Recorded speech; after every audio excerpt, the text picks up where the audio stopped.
ये कहानी मारियो और मिली नाम के निहायती हफ्सी और ठरकी आदमी के बारे में है, जो अपनी बीवी को छोड़ के दूसरी लड़कियों के साथ अवैध संबंध बनाने के लिए किसी भी हद तक गिर सकता है। इस मूवी का नाम है द बिशप्स बेडरूम। तो कहानी शुरू होती है सेकेंड वर्ल्ड वॉर के बाद से, जहाँ उस दौरान बमबारी और तनाव से बचने के लिए मिलान के कुछ अमीर लोगों ने शहर छोड़ के झील के किनारे आके एक गाँव में बस गए थे। उन्हीं अमीर परिवारों में से एक परिवार था अरम्बेली परिवार, जिसकी हेड थी क्लॉफी अरम्बेली। उनका फैमिली काफी रिच था और झील के किनारे उनका एक बहुत बड़ा शानदार महल था। क्लॉफी के पति का नाम था मारियो अरम्बेली, जो कि एक रिटायर्ड आर्मी मैन था। वो एक बहुत ही बड़ा अय्याश और लड़कीबाज किस्म का आदमी था, जिसके पास आवारागर्दी करने के अलावा और कोई काम नहीं था। क्योंकि क्लॉफी उसके बारे में सब कुछ जानती थी, इसीलिए उस पे वो काफी कड़ी नजर रखती थी। क्लॉफी के साथ उसके छोटे भाई की बीवी माटिल्डा भी रहती थी, जिसका पति 10 साल पहले युद्ध पे गया था, लेकिन वो अभी तक वहाँ से वापस नहीं लौटा। क्लॉफी के शानदार विला में एक बेडरूम था, जो कि क्लॉफी के ग्रे रंगर बिशप का था, जो कि मीठे थे और वो अपने प्रेमी से मिलने के बहाने अपने पूर्वजों के इस गांव में आया करते थे। लेकिन यहाँ पर झील में डूबने के कारण उनकी मौत हो गई थी। पर गांव वालों के मुताबिक उनके मीठे होने का सच उनके घर वालों को पता चल गया था, इसीलिए उन्होंने उनको पानी में डुबाकर मार दिया था। क्योंकि इस बात को 50 साल बीत चुके हैं, इसीलिए इस बात का कोई सबूत नहीं था कि उनकी हत्या हुई है। मारियो अपने आर्मी रिटायरमेंट के बाद बहुत ही बोर हो रहा होता है और अपनी पत्नी क्लॉफी के पैसों पे ऐश करता है। वो अब भी अपनी पहली वाली जिंदगी जैसी एक रंगीन जिंदगी जीना चाहता है, जब उसके कई लड़कियों के साथ संबंध हुआ करते थे। आगे हमें पता चलता है कि मारियो अपनी सिस्टर इन लॉ मार्टिंडा को मन ही मन पसंद करते थे और उसके साथ घपाघप करने के लिए वो कुछ भी कर सकता है, लेकिन अपनी पत्नी के डर के कारण वो ऐसा नहीं कर सकता। दरअसल मारियो पैसों के लिए अभी भी अपनी बीवी पे निर्भर है, इसीलिए क्लॉफी उसे दबा कर रखती है और उसके सामने वो एक भीगी बिल्ली है। एक दिन मारियो की मुलाकात मार्को नाम के एक आदमी से होती है, जो कि लगभग माथिल्ला की उम्र का होगा। दरअसल मार्को भी मारियो की तरह एक आवारा था, अपने बोट में झील में इधर उधर घूमने और अपने दोस्तों के साथ मस्ती करने के अलावा उसका भी कोई खास काम नहीं था। वो इसी बोट पर ही रहता था। क्योंकि मार्को और मारियो का नेचर एकदम सेम थी, इसीलिए उन दोनों की अच्छी दोस्ती हो जाती है। जिसके बाद मारियो मार्को को अपने घर डिनर करने के लिए इनवाइट करता है, जिसमें मार्को तुरंत मान जाता है। डिनर टेबल पे वो चारों बैठ के डिनर कर रहे होते हैं। मार्को को ये समझने में बिल्कुल भी देर नहीं लगती कि घर में मारियो की कोई औकात नहीं है और यहाँ पे सिर्फ उसकी बीवी क्लॉफी की चलती है। इसके बाद डिनर टेबल पे मार्टिला के पति एंजेला की बातें होती है, जो कि 10 साल से लड़ाई से नहीं लौटा है। मार्टिला से उसकी शादी 10 साल पहले हुई थी, जब मार्टिला सिर्फ 16 साल की थी। शादी के तुरंत बाद ही एंजेला को लड़ाई पर जाना पड़ा। शादीशुदा होते हुए भी वो एक कुंवारी है, इसीलिए क्लॉफी मार्टिला पे काफी कड़ी निगरानी रखती है और उसे एक पंछी की तरह पिंजरे में कैद करके रखती है। मार्टिला की हालत मार्को से देखी नहीं जा रही थी और वो मार्टिला को यहाँ से भगा के कहीं दूर ले जाना चाहता था, जहाँ पे वो उसे खूब सारा प्यार दे सके। मार्टिला एक खूबसूरत लड़की थी और पहली नजर में ही मार्को उसके प्रति आकर्षित हो गया था। डिनर के बाद मारियो मार्को को वहीं पर रात गुजारने के लिए रिक्वेस्ट करता है और वही कमरा लगाता है जिसमें क्लॉफी के अंकल बिशप रहते थे। उस कमरे से मार्को को मार्टिला का कमरा साफ नजर आता है, जहाँ रात को वो मार्टिला को अपने मौत के कुएं में उंगली डालते हुए देखता है। उसके प्रति उसकी चाहत और भी बढ़ जाती है, लेकिन अगली सुबह उसे ना चाहते भी वहाँ से जाना पड़ता है। मार्को अपने बोट से वहाँ से निकल रहा होता है, तब मारियो उसके साथ झील घूमने की बात करता है, इसीलिए मार्को उसे अपने साथ बोट में ले जाने के लिए राजी हो जाता है। दोनों झील में काफी देर घूमने के बाद मार्को मारियो को अपने गर्लफ्रेंड के घर ले जाता है, जहाँ पर उसकी एक सहेली भी होती है, जिसपे कई बार मारियो अपना किस्मत आजमाता है। जिसके बाद बोट पे वो सब नंगे पुंगे होके काफी एंजॉय करते हैं। सेना छोड़ने के बाद इतने सालों बाद मारियो के लाइफ में ऐसा एडवेंचर आया है और वो अपने पुराने दिन को याद करते हुए इमोशनल हो जाता है। एक शाम मार्को कुछ सामान लेने के लिए शहर जाता है और अगली सुबह वापस आके देखता है कि मारियो उसकी ही गर्लफ्रेंड के साथ एक ही बेड पे लेटा है। और पूछने में मार्को की गर्लफ्रेंड बोलती है कि कल रात को मारियो अकेले सो नहीं पा रहा था, क्योंकि उसको काफी डरावने सपने आ रहे थे, इसीलिए उसने मारियो को अपने साथ सोने दिया। यहाँ मार्को क्लियरली समझ जाता है कि मारियो कितना चालाक और ठरकी आदमी है, जो अपने शरीर की भूख मिटाने के लिए किसी के भी पीठ पे छुरा मार सकता है, चाहे वो उसका दोस्त ही क्यों ना हो। लेकिन इस बात का असर मार्को पे ज्यादा नहीं पड़ता है, क्योंकि वो भी अपनी गर्लफ्रेंड के प्रति सीरियस नहीं था। मारियो मार्को के साथ कुछ दिन बोट पे बिताने के बाद अपने विला वापस आता है। वो अपनी पत्नी क्लॉफी को बिना बताए ही मार्को के साथ झील घूमने गया था और वापस आने के बाद वो अपनी पत्नी का सामना नहीं करना चाहता था, लेकिन वो विला से कुछ दूर बाइनोकुलर से देखता है कि विला में क्लॉफी का कजिन भाई अपनी जवान बेटियों के साथ आया है। मारियो को अपना ठरक साधने के लिए जैसे 2 और जवान शिकार मिल गए थे, इसीलिए वो बिना देरी करे सीधा घर लौटता है। वहाँ पे मारियो क्लॉफी के कजिन के दोनों बेटियों को बोट दिखाने के बहाने बाहर ले जाता है, जहाँ पे उन दोनों के साथ अपना ठरकी हरकत करना शुरू कर देता है। तभी अचानक वहाँ उनके पिता आ जाते हैं और मारियो के हरकत को देख लेते हैं। अपनी बेटियों के साथ ऐसा होते हुए देख के क्लॉफी का कजिन मारियो को काफी गालियाँ देते हैं और अपने दोनों बेटियों को वहाँ से लेके चले जाते हैं। उसी टाइम मार्को भी वहाँ पर मौजूद था और मारियो को ये सब घटिया हरकत करते हुए देख रहा था। तभी उनका घर का माली मार्को को बताता है कि मारियो बहुत ही ज्यादा गिरा हुआ और एक नंबर का ठरकी आदमी है जो कि कभी कभी उसकी भी बेटियों के साथ गलत हरकत करने की कोशिश करता है, लेकिन वो मारियो को धमकी दिया है कि उसने कभी भी उसकी बेटी पर बुरी नजर डाला तो वो उसी पेट छाटने वाली कैंची से उसका स्पाइडरमैन काट देगा।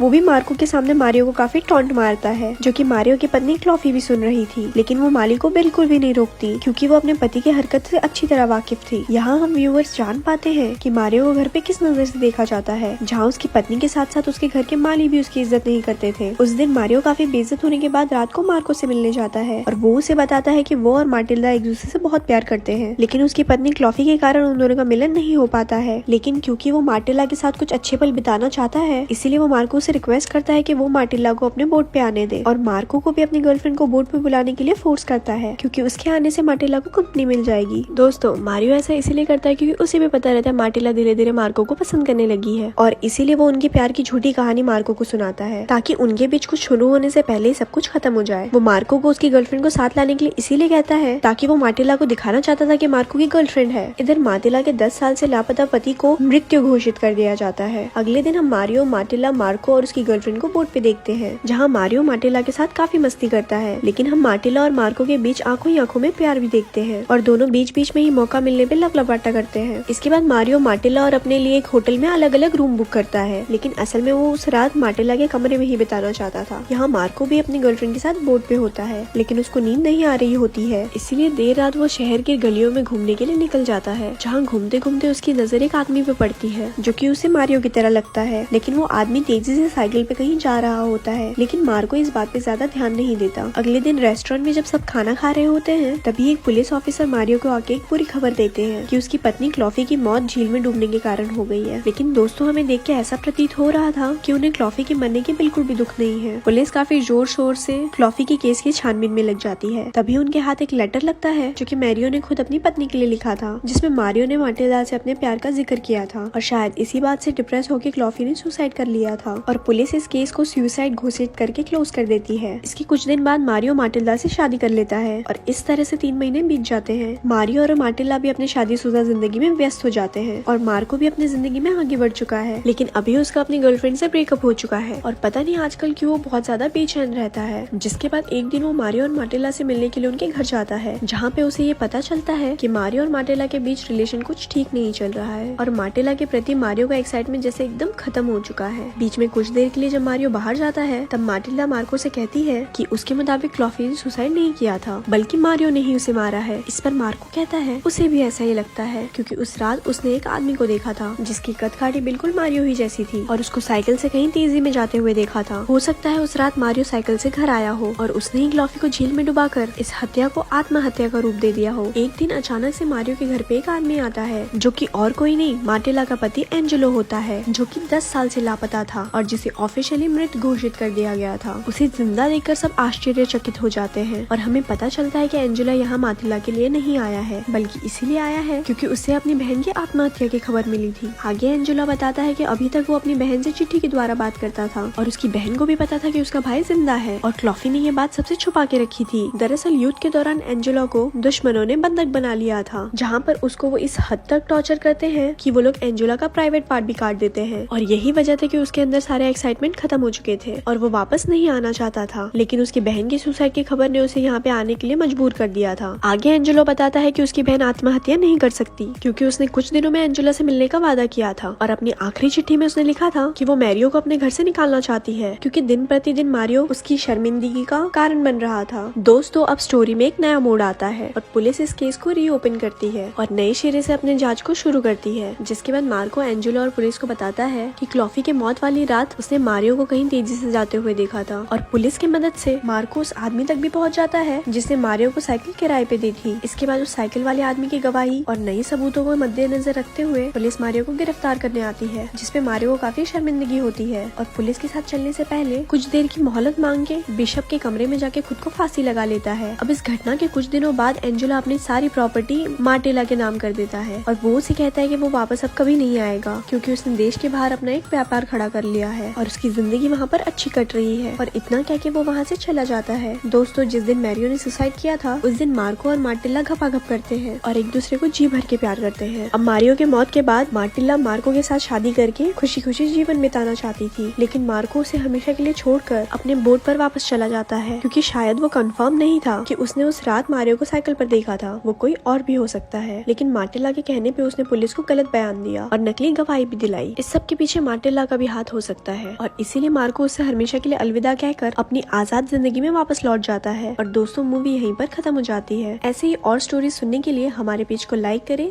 धन्यवाद।